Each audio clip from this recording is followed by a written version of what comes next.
Lorsque nous nous trouvons dans la souffrance et la lutte, nous prenons souvent des décisions à partir de cette fracture qui nous rendent encore plus fragiles.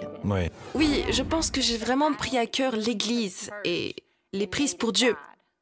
Et donc, à chaque fois que je voyais quelque chose se produire à l'Église qui ne ressemblait pas à Dieu, j'étais déçue, pas seulement par les gens, mais aussi par Dieu. Ma relation avec l'Église, c'est donc compliqué, parce que malgré ces moments forts, il y avait aussi de l'hypocrisie. Il y avait aussi des gens qui faisaient des erreurs. Et je pensais que cela signifie que Dieu n'était pas bon, comme il le disait, qu'il ne pouvait pas transformer notre vie comme tout le monde le dit. Et puis, je pense qu'en vieillissant et en évoluant dans ma connaissance de la vie, le salut est un processus. Ce n'est pas comme si vous étiez sauvé et que tout d'un coup vous n'aviez plus de problèmes, plus de lutte. C'est un processus. Et parfois, nous pouvons être tellement absorbés par la critique du processus des autres que nous stagnons. Et à ce moment-là, quand nous sommes statiques, cela nous donne une vue de côté pour regarder où tout le monde fait des erreurs. Mais je pense vraiment que si j'avais arrêté de regarder la vie des autres et que je m'étais concentrée sur la mienne, j'aurais probablement découvert ma propre fragilité beaucoup plus tôt. Mais on a envie de croire que quelque chose est réel. J'ai donc décidé de partager mon témoignage, pas seulement les bonnes choses, mais aussi les choses difficiles, le divorce, la grossesse, chez les adolescentes, parce que je ne voulais pas que quelqu'un dans les bancs de l'église pense que vous aviez réussi à atteindre la scène sans vous battre. Et donc, nous avons tous notre propre cheminement à parcourir. Ce n'est peut-être pas une scène comme la mienne, c'est peut-être un bureau, peut-être un cabinet médical ou un cabinet d'avocats. Je ne sais pas quelle est la destinée que Dieu a pour votre vie, mais je peux juste vous implorer de vous demander d'arrêter de mettre Dieu au même niveau que les personnes qui vous ont déçus et d'oser le croire plus grand et supérieur à ce que votre mère, à votre père a fait, à ce que votre ex-mari a fait. Il n'y a rien à voir avec cela. Il est plus grand que cela. Et si tu fais confiance à son plan, il peut faire un meilleur travail dans ta vie que tu ne le pourras jamais.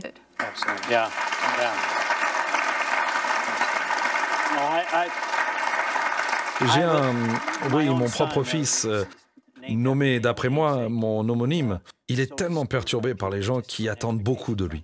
Et il y avait une dame dans l'église qui n'arrêtait pas de dire « Oh, tu vas être le prochain pasteur de cette église, tu vas prendre le relais de cette église. » Et il était juste tellement en colère. Et un jour, c'est Simon Pierre.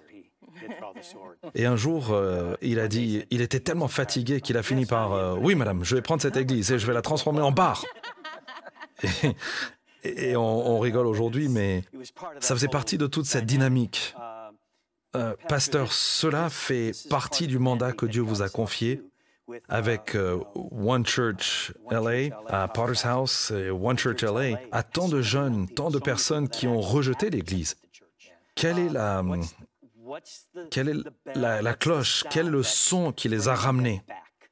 Oui, je pense que quand on parle d'authenticité, nous sommes dans une ère d'information maintenant, où vous ne pourriez pas mentir si vous le vouliez, parce que tout est juste à un clic.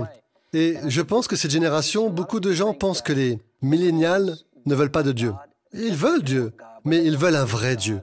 Un Dieu qui soit tangible, un Dieu qui soit connecté à eux, et un Dieu qui les comprenne. Et donc, pour moi, je pense que c'est juste le côté réel. Je suis honnête, je suis ouvert, et je crois en eux. Une des choses que je n'ai jamais faites, c'est que je n'ai jamais pris de haut qui que ce soit.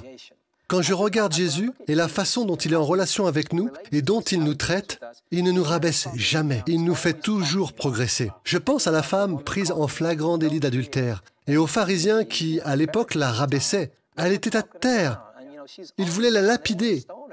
Et Jésus dit, « Va et ne pêche plus. » Il pointe donc toujours vers le haut. Et je crois que la jeunesse, je regarde ma propre vie et je vois d'où je viens et ce que Dieu peut accomplir dans ma vie. Et je leur parle de ça. Je les encourage, je les honore. Je ne dis pas « parce que tu es jeune ». Souvent, ce que je pense que Dieu veut faire dans ces derniers jours, et c'est selon Malachie 4, je crois vraiment qu'il veut tourner le cœur des pères vers les enfants et le cœur des enfants vers les pères, où il y a un respect mutuel.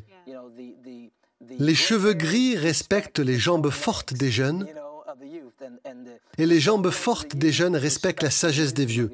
Et je crois que lorsqu'il y a un honneur qui transcende l'âge, lorsque les vieux ne disent pas « Oh, tu es juste un millénial et tu es égoïste », parce que ce n'est pas vrai. Et les jeunes ne disent pas « Oh, tu es vieux et tu es déconnecté », Mais lorsque nous commencerons à nous honorer mutuellement et à travailler ensemble, je pense que nous verrons des choses incroyables se produire dans le royaume. Et nous le voyons dans notre Église en ce moment. Shalom, j'espère que vous avez aimé cette vidéo. Abonnez-vous pour ne pas rater nos programmes. Merci de faire partie de notre famille TBN. Que Dieu vous bénisse. Shalom de Jérusalem.